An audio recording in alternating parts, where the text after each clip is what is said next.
How we doing, everybody? This is Let's Be Real Brad, and today I'm going to be talking about the second Happy Death Day film called Happy Death Day to You. Before we start getting into the review, hit that like button. Subscribe if you haven't already. It means the world to me. You guys are liking my videos. Subscribe to the channel. You guys are the best. So before Freaky comes out this Friday by Christopher Landon, I'm going to be talking about his two prior films, Happy Death Day 1 and Happy Death Day to You. I already have the first Happy Death Day film on the channel, so if you want to click that, you can check it right out. Happy Death Day to You is now a science fiction black comedy slasher film that is different from the first film because that science fiction element. And this movie becomes more of a science fiction comedy film rather than a slasher film. And it does make for some really good and creative and entertaining moments, but also feels a little bit disappointing and kind of takes away my expectations. So I have seen this film twice, and I gotta say, the second time was definitely better than the first time, just because I didn't know that the science fiction element was going to be in the forefront of the film, as the first film is that comedy horror aspect, and that's one of my favorite genres in all of film. It's like they tried to take this idea and they didn't want to do exactly the same thing as the first film, so they tried something new, and it ended up being a very entertaining, more emotionally invested, and had something to say rather than just a generic cheesy comedy horror film that I think this movie could have been. This movie also had a little bit of a bigger budget and a smaller return, but they are working on a third film called Happy Death Day to Us. What I enjoy so much about this movie is that it seems as though Christopher Landon is very self-aware of his issues that he had in the first film, and he does make fun of those in this film, but also changes the direction that this movie goes. And for some people, it's gonna turn them off. They're gonna realize that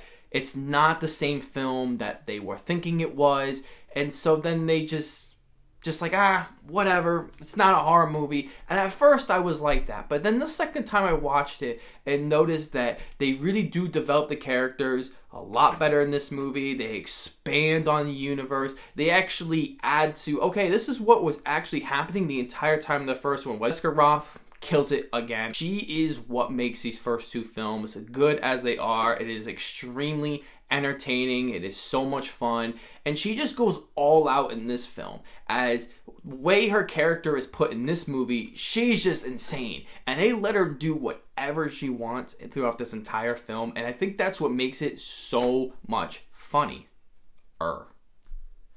I'm just gonna keep that shit. I like the science fiction element that they add to this movie, where it does go a little too far in that element that, I don't know, doesn't always work for me, as they kind of explain it, but then there's some things where it's like, we need you to suspend that disbelief, and I was just like, okay, I'm trying so hard to, but it's just so insane. Like, the Groundhog Day element is still in this movie with the science fiction time travel.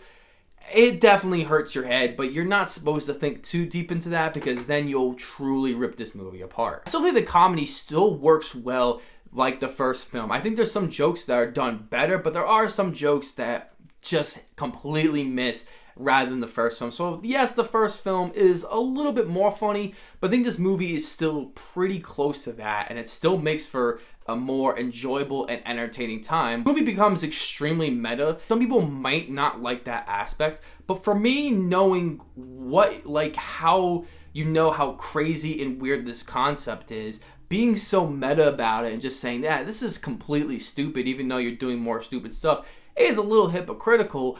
But I still think that I'm kind of a sucker for movies that can understand and enjoy their flaws that they have. And I think Christopher Landon does a really good job of exposing that with his characters and in the story. There are a good amount of negatives for me in this movie, as I feel as though that the horror is just non-existent in this movie. And there are a couple of moments, especially toward the end, they're kind of ridiculous. Like, there is still a babyface killer on the loose, and the twist is pretty stupid. Oh, it's a cool twist ending, but it just doesn't make sense. And even when you find out the reveal, there are a little bit more twists that happen with that.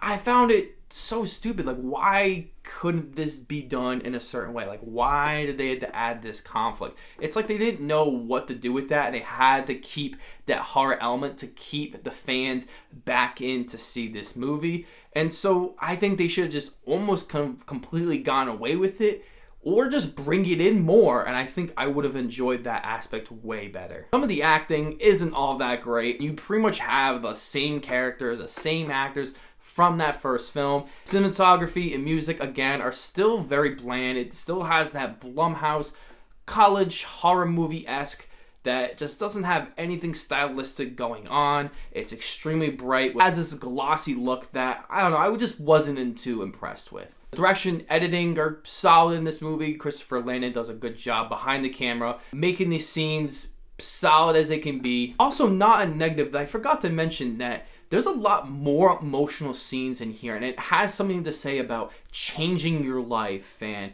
what if we had the life that we wanted? We wouldn't be that same person. And I think the movie does an awesome job of curating that throughout the entire time, especially with Tree and her mom. I think that was the strong emotional backbone that kept me really invested with the character of Tree and her mom. The movie is also extremely cheesy. It's over the top, and I think the film knows that, but there are times where it goes too far and it loses my suspension of disbelief, and it kind of takes me out of the movie altogether. So I wish they kind of honed back down on that just a little bit. It's a PG-13 movie, and so since there's less kills, I mean, there's blood, but hardly any, and the kills are not as creative and fun as that first film, so it was overall very disappointing. Overall, I enjoyed this movie for what it is. It takes the time to be something different, whether it works for you or it doesn't, but I am a fan of that first Happy Death Day film, and so for me, I'm a little bit of a sucker for the character. I'm gonna give this movie a 6 out of 10. Have you guys seen Happy Death Day 2?